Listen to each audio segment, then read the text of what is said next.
जोहार नमस्कार। झारखंड समेत देश दुनिया की तमाम बड़ी खबरों में से कुछ प्रमुख खबरों पर आइए नजर डालते हैं।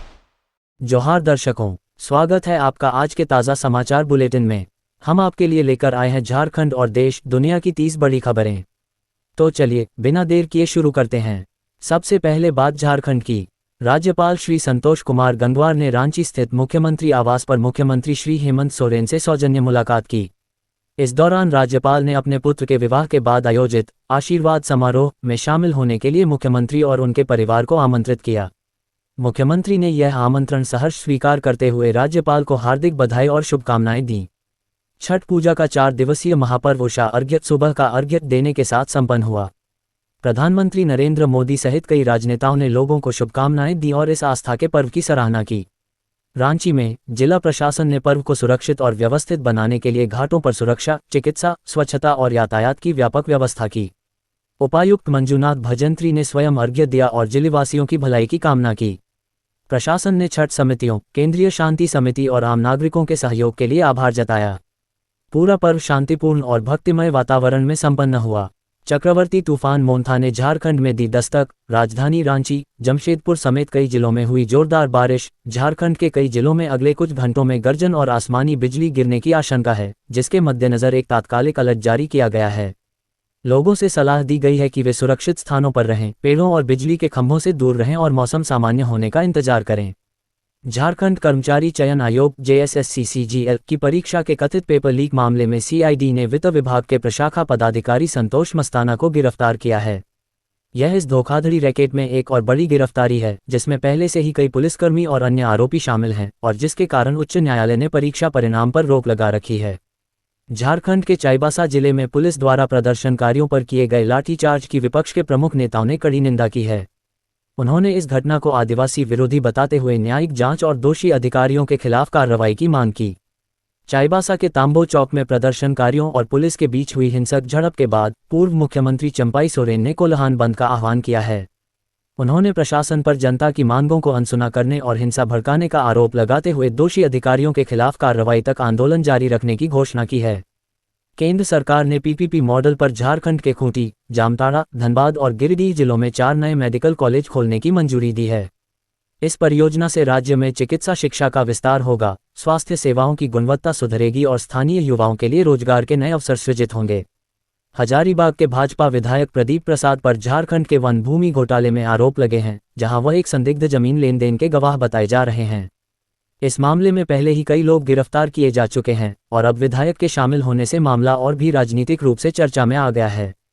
झारखंड सरकार द्वारा बनाई गई DGP नियुक्ति नियमावली की वैधता को सुप्रीम कोर्ट में चुनौती दी गई है, जिसकी सुनवाई अब 29 अक्टूबर को होने की संभावना है।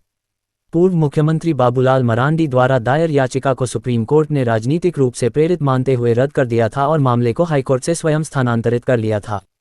बुढ़मू प्रखंड में स्वशासन पढ़ा सरकार भारत नामक एक असंगठित समूह द्वारा परंपरागत पाहन लालदेव पाहन पर हमला करके उनकी 3 एकड़ धान की फसल काट ली गई और उन्हें जमीन छोड़ने की धमकी दी गई। पीड़ित परिवार ने पुलिस में शिकायत दर्ज कराई है, लेकिन अब तक कोई कार्रवाई नहीं हुई है और पाहन परिवार भय के साए में जी रहा है। रांची के तमाड़ में 5 परगना कला सांस्कृतिक महोत्सव का आयोजन किया गया, जहां क्षेत्र के विभिन्न प्रखंडों के कलाकारों ने मुंडारी, पंचपरगनिया और कुड़मली भाषाओं में अपनी पारंपरिक कलाओं की प्रस्तुति दी। तमाड़ के संरक्षक महेंद्र नाथ शाहदेव ने इस क्षेत्र की समृद्ध सांस्कृतिक विरासत को संरक्षित करने और कलाकारों को समर्थन देने का संकल्प व्यक्त किया। भाजपा नेता बाबूलाल मरांडी ने चाईबासा में पुलिस द्वारा शांतिपूर्ण प्रदर्शनकारियों पर कार्रवाई की कड़ी निंदा करते हुए आरोप लगाया कि हेमंत सरकार अवैध खनन सिंडिकेट के दबाव में काम कर रही है और जन सुरक्षा के बजाय माफियाओं के हितों की रक्षा कर रही है। उन्होंने घटना की न्यायिक जांच, दोषी पुलिसकर्मियों के निलंबन और मार्ग पर नो एंट्री लागू करने की मांग की, साथ ही सरकार के खिलाफ राज्यव्यापी आंदोलन की चेतावनी दी। जमशेदपुर के सिद्धगोड़ा इलाके में पुलिस और सुजीत सिन्हा प्रिंस खान गिरोह के बीच हुई मुठभेड़ में एक अपराधी गोली लगने से घायल हो गया, जबकि उसके 2 साथी फरार हो गए। पुलिस ने मौके से शराब की बोतलें और संदिग्ध सामान बरामद करते हुए इलाके में नाकेबंदी और तलाशी अभियान जारी रखा है। हजारीबाग जिले के झरदाग गांव में एक ही परिवार की 4 बहनें तालाब में डूबकर मारी गईं, जब एक बच्ची के पैर फिसलने और उसे बचाने के प्रयास में अन्य 3 भी पानी में उतर गईं। इस दुर्घटना ने छठ पर्व की खुशियों को अचानक मातम में बदल दिया और प्रशासन ने पीड़ित परिवार को मुआवजा देने की प्रक्रिया शुरू कर दी है। रामगढ़ में एक युवती ने माता पिता से डांट पड़ने के बाद गुस्से में दामोदर पुल से नदी में छलांग लगा दी, लेकिन स्थानीय लोगों ने उसे सुरक्षित बचा लिया। पुलिस ने युवती को समझा बुझाकर उसके माता पिता को सौंप दिया। बोकारो के चास थाना क्षेत्र में एक आईआरबी जवान अजय यादव की आपसी विवाद के दौरान गोली लगने से मौत हो गई। पुलिस ने मौके से 2 खोखे बरामद किए हैं और गोली चलाने वाले की पहचान व गिरफ्तारी के लिए जांच तेज की है। गिरिडीह जिले में छठ पूजा के दौरान 12 वर्षीय एक बच्चा लोहापिट्टी गांव के तालाब में नहाने के दौरान डूबकर मारा गया। ये दुर्घटना एक गहरे तालाब में हुई, जहां पहले भी ऐसे हादसे हो चुके हैं, जिसके बाद ग्रामीणों ने तालाब के चारों ओर सुरक्षा व्यवस्था की मांग की है। सिमडेगा जिले के बानो प्रखंड में 2.5 साल की मासूम बच्ची रामेश्वरी कुमारी की बाल्टी में डूबने से दुखद मौत हो गई, जब उसकी दादी कुछ पल के लिए दूसरे कमरे में गई थीं।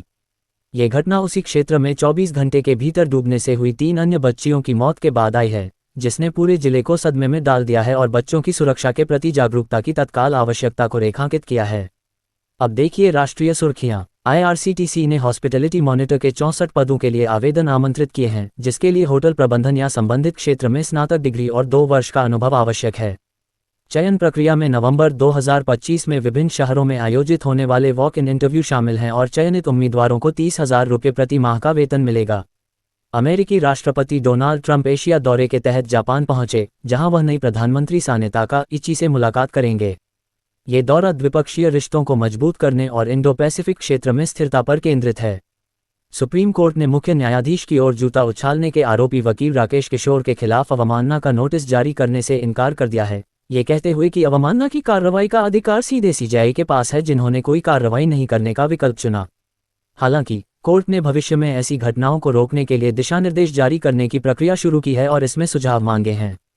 केंद्र सरकार ने 8वें वेतन आयोग के गठन को अंतिम मंजूरी दे दी है, जिसकी अध्यक्षता सुप्रीम कोर्ट की पूर्व जज रंजना प्रकाश देसाई करेंगी। आयोग को अपनी सिफारिशें 18 महीने में पेश करनी हैं, जिससे लगभग 50 लाख केंद्रीय कर्मचारियों और 69 लाख पेंशनर्स को लाभ मिलेगा।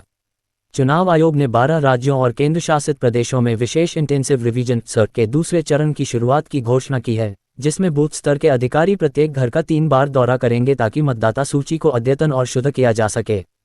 ये प्रक्रिया, जो 21 वर्ष बाद हो रही है, पोलिंग बूथों की संख्या को पुनर्निर्धारित करेगी और यह सुनिश्चित करेगी कि कोई भी योग्य मतदाता वोट डालने से वंचित न रहे।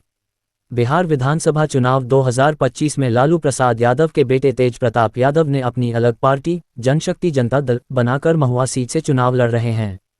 राजद कार्यकर्ताओं का एक वर्ग उन्हें लालू परिवार का हिस्सा मानते हुए समर्थन दे रहा है, यह मानकर कि उनकी जीत अंततः राजद को ही मजबूत करेगी। राजद कार्यकर्ता कह रहे हैं, आखिर घी दाल में ही तो गिरेगी। बिहार विधानसभा चुनाव 2025 में जन सुराज पार्टी के नेता प्रशांत किशोर पर 2 राज्यों बिहार और पश्चिम बंगाल की मतदाता सूचियों में नाम दर्ज होने का आरोप लगा है, जिसके कारण चुनाव अधिकारी ने उन्हें स्पष्टीकरण का नोटिस जारी किया है। यदि वह संतोषजनक जवाब नहीं दे पाते हैं तो उनके खिलाफ कानूनी कार्रवाई की जा सकती है। बिहार विधानसभा चुनाव 2025 से पूर्व सारण जिला प्रशासन ने आदर्श आचार संहिता का उल्लंघन करने के आरोप में 3 शिक्षकों को तत्काल प्रभाव से निलंबित कर दिया है। इन पर एक राजनीतिक कार्यक्रम में भाग लेने, राजनीतिक चर्चा करने और सोशल मीडिया पर किसी प्रत्याशी के पक्ष में वोट की अपील करने के आरोप हैं। बिहार विधानसभा चुनाव 2025 के लिए इंडिया ब्लॉक ने अपना घोषणा पत्र जारी किया, जिसमें महागठबंधन के मुख्यमंत्री पद के उम्मीदवार तेजस्वी यादव ने आरोप लगाया कि बाहरी ताकतें बिहार को उपनिवेश बनाना चाहती हैं और भाजपा ने मुख्यमंत्री नीतीश कुमार को कठपुतली बना दिया है। उन्होंने प्रशासन में व्याप्त भ्रष्टाचार पर चोट करते हुए कहा कि इस बार बिहार की जनता बदलाव लाएगी और एक विकसित बिहार का निर्माण करेगी। बिहार विधानसभा चुनाव 2025 से पूर्व राजद ने अनुशासनहीनता के आरोप में 27 नेताओं को पार्टी से निष्कासित कर दिया है, जिन पर पार्टी के अधिकृत उम्मीदवारों के विरुद्ध प्रचार करने का आरोप है। ये कदम चुनाव से पहले संगठन में एकता और अनुशासन बनाए रखने के लिए उठाया गया है।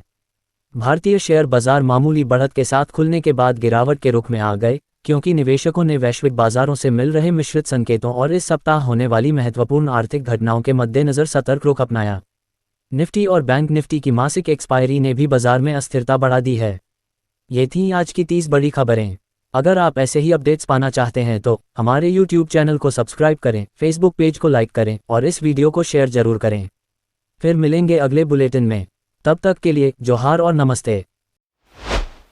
तो कैसी लगी आपको हमारी ये खबर, ये हमें कमेंट बॉक्स में लिखकर ज़रूर से बताएं और ऐसे ही नवीनतम ताज़ा अपडेट्स, खास खबरों से रूबरू बने रहने के लिए बने रहें हमारे संग। कैमरा के पीछे से मेरा सहयोग कर रहे अजय महतो, आनंद चौहान के साथ मैं विजय दत्त पिंटू, रांची।